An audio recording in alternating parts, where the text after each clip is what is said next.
Hello, YouTube. I am the TheAutistSith, and today I'm going to teach you about autism spectrum disorder. People who have it, people who live with it, the gifts and abilities they have. I've lived with it my entire life, and I studied it at a graduate level. Welcome to the TheAutistSith experience. Hello everyone. So today the video is going to be on synaptic pruning theory and prefrontal cortex theory. These are both central in the study of autism in the current body of literature. So I'm going to be including videos from Columbia University and also Spectrum series by spectrumnews.org. So I hope you guys enjoy it. I'll be giving my assessment of the two theories after we watch the two clips that I've cut, okay?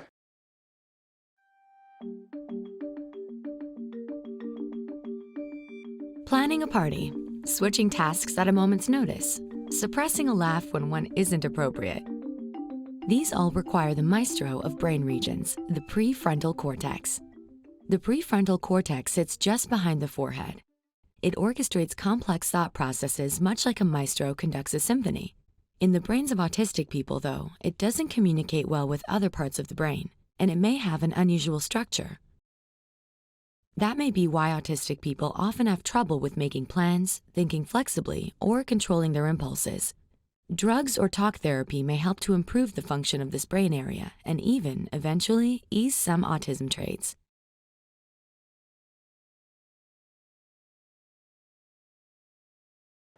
Now let's compare this theory to synaptic pruning theory.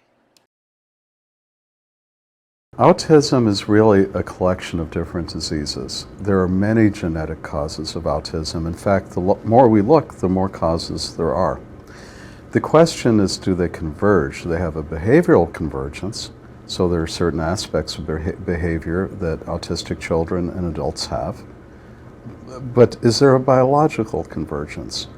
Well, in this paper, we examined brains of children and adolescents with autism and compared them to controls and found out that indeed there is a difference. From early childhood into adolescence, synapses that are the ways that neurons communicate with each other are pruned. In other words, you start off at the age of, say, 3 with about twice the density of synapses that you have at the age of about 15. But this doesn't occur in the people with autism.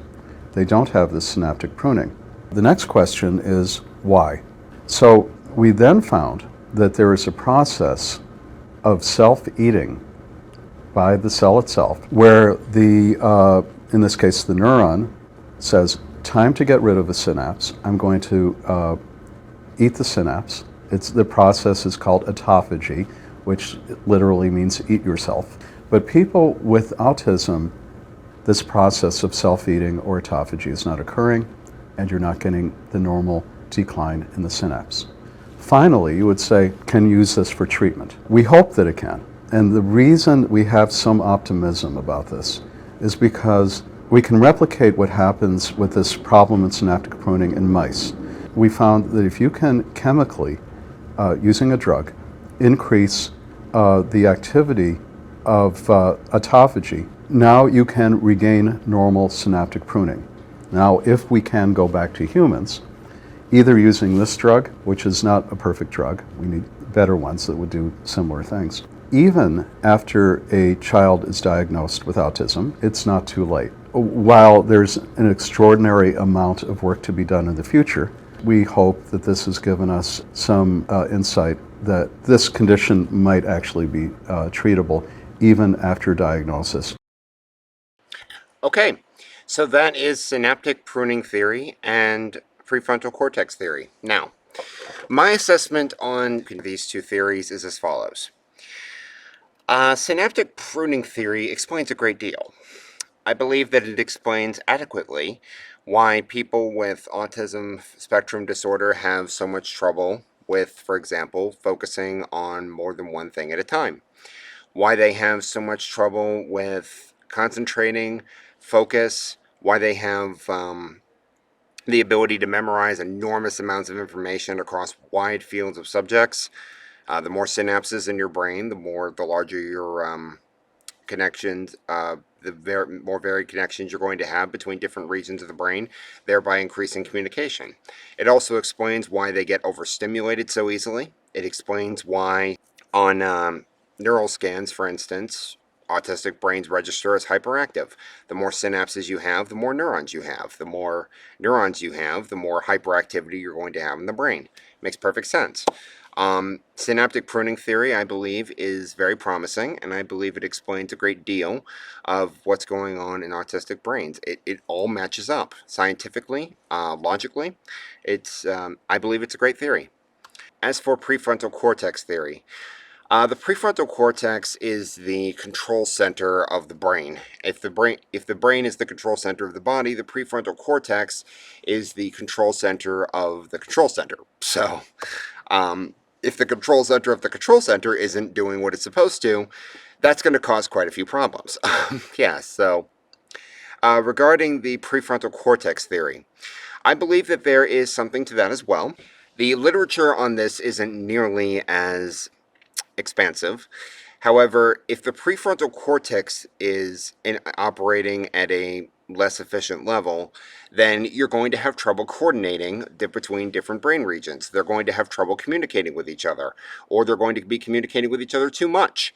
The prefrontal cortex is what limits the brain's activity in different regions and keeps it from becoming overactive in regards to how it communicates back and forth. It controls the communication between the two hemispheres, which control vastly different functions.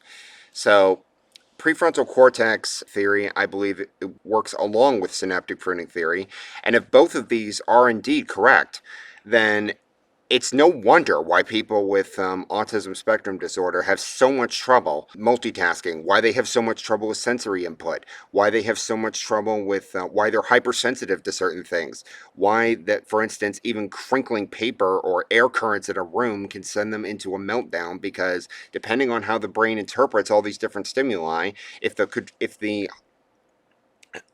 prefrontal cortex isn't operating and it isn't controlling these different stimuli responses and these various interpretations that the brain does of different stimuli, of internal stimuli along with external, then the person is going to be in a state of neural chaos. There is no other way to say it. So, synaptic pruning theory, along with prefrontal cortex theory, I believe poses more than adequate explanation for sensory overload, for why people with autism have much better crystallized intelligence versus fluid intelligence. That is, the ability to memorize concrete facts and data, whereas fluid intelligence is more abstract intelligence, things like that. Emotions, sarcasm, implied communication, things like that.